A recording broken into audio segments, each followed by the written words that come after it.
Hi guys, it's World Book Day week, and to celebrate, I thought I would do a reading from one of my books each day this week. So you'll be able to find them all on my Instagram account, on my webpage, which is www.mattbeaton.co.uk. And as always, if you enjoy what you hear and you want to find out more, you can head to my webpage, or you can find all of my books on all good online retailers, or you can go into your local bookstores and ask them, and they will be able to order them through. Okay, this is today's reading. This is from the Halloween Parade, which is the first in the Monster Academy series of books for readers aged 6 or 7 and above, really. The reading age is probably 7 years old and above, but the kind of content age is probably 5 or 6 years and above, all the way up to year 6 or year 7, really.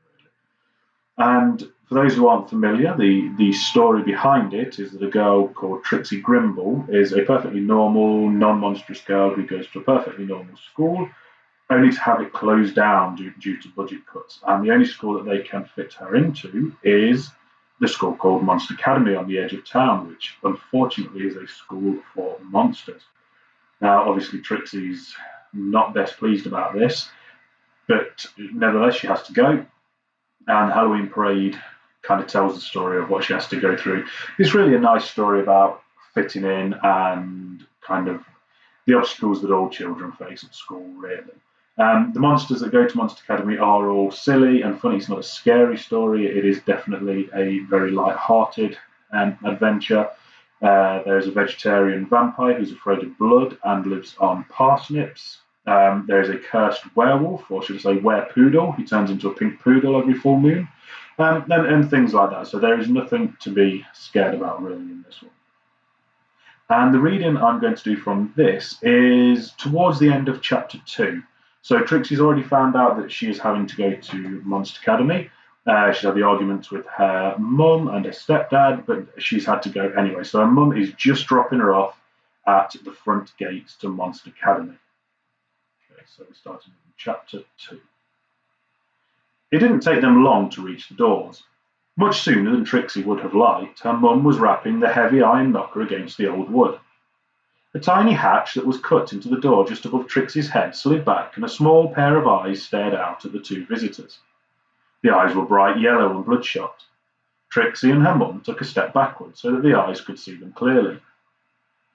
"Hello," came a put-upon voice from behind the doors that creaked and rasped like an old tree in a cemetery. "Well, hello," chirped Trixie's mum. "My name is Philomena Grimble. I have brought my lovely young daughter Trixie with me. She is due to start at your academy today." Trixie had never heard her mum speak in such a posh voice, and she most certainly never referred to herself as Philomena. She was always Phyllis to her friends. No doubt she was trying to make the best impression on the new school. The voice on the other side of the door didn't reply, but the eyes disappeared and the hatch slammed shut. The sound of a large bolt being slid back was followed by the heavy wooden door swinging inwards, and the owner of the yellow eyes stepping forward to greet Trixie and her mum. The eyes belonged to a very short, very unusual young man who looked like he had lost a wrestling match with a sewing machine. His eyes were slightly lopsided, and there was a large scar that ran around the top of his head. He had similar scars around his wrists, and all told, he looked a little bit like a human jigsaw puzzle. To top it all off, he was only as tall as Trixie's waist. A stack of stools balanced unevenly on top of each other made it clear how he had managed to look out of the hatch in the door.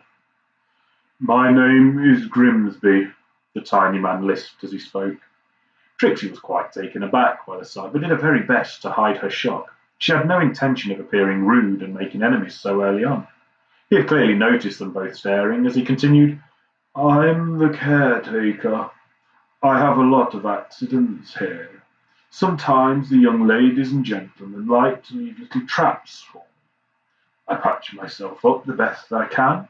It's all fun and games, I assure you." Trixie went to say, "That's awful," but the mismatched gentleman coughed politely and stepped forwards to take the suitcase from her mum. The handle reached far above his head, and he had to jump to grab hold of it. For a short while he hung limply before finally the case tipped back, and he was able to drag it away into the main building. Unsure of what else to do, Trixie's mum gave her a hug and a pat on the back. "Well, my dear," she said awkwardly, "I'm sure you will have a very nice time here. It looks lovely," she finished uncertainly. Are you really very sure I have to stay? Asked Trixie optimistically. Trixie, we have been through this far too many times. You really must do your very best to make the most of it. Besides, your bedroom is now a training room for the kittens. You know how much they need the space to unwind in after a hard day. Now I must be going. I promised Mrs. Burbage that I would pick up some of Mr. Burbage's cream. His rash is back and he's starting to smell again. Without another word, her mum turned and left Trixie all alone at the entrance to her new school. You can imagine just how scared she was as she stood there waiting to be told what to do. Luckily for Trixie, she didn't have to wait for too long before a very tall, very fat woman emerged from the shadows. She was dressed head to toe in a flowing black dress that did nothing to hide just how large she really was, and instead just made her look rather like a cannonball. Her long black hair was scraped back from her forehead and was pinned into a fierce bun. Her eyes were a brilliant shade of red that matched her lips, and several of her teeth were rather longer and certainly sharper than Trixie felt comfortable with. The woman was quite clearly a vampire. The whole scary effect was slightly ruined by the fact that she had a bright pink shawl decorated with yellow ducks wrapped around her shoulders, and that her vivid red lips were parted in a warm and welcoming smile. There was a well-used tissue poking out of her sleeve, and a whistle hung on a piece of string around her neck. She was also sporting a large pair of large glasses that magnified her eyes and made them look too big for her head. When she spoke, her voice had the soft, patient quality of those used to explaining things over and over again to other people's children. Welcome! The vampire gushed as she grabbed Trixie by the shoulders and knelt down so that she was face to face. Trixie heard the lady's knees creak under the strain. Welcome to Monroe's Academy for the Different, or Monster Academy as the children are calling it nowadays. We do try to move with the times, even if some of us are over 300 years old. I am Miss Flopsbottom, and I am the head mistress here. It really is a pleasure to have you join us, Trixie. I just know that you will have the best time here. All of the other children are so eager to meet you. You are, after all, the very first ordinary person to attend Monster Academy. Trixie would soon learn just how different the other children were. Okay, so if you like what you've heard there, you can find out more if you head to my webpage at www.mattbeaton.co.uk, or you can go to all good online retailers, the usual places, and you can go to your local bookstores and ask them and they can order it. Or if you'd like to listen to the book but don't have to put it with my voice anymore, which I fully understand, you can grab an audiobook version of the Halloween Parade narrated by the amazing Ruth Bales, and that is available through Audible. And the audiobooks for the other Monster Academy books are also in kind of line to be done soon. So, hopefully you enjoyed it. Thank you very much for listening, and look out for the next edition tomorrow.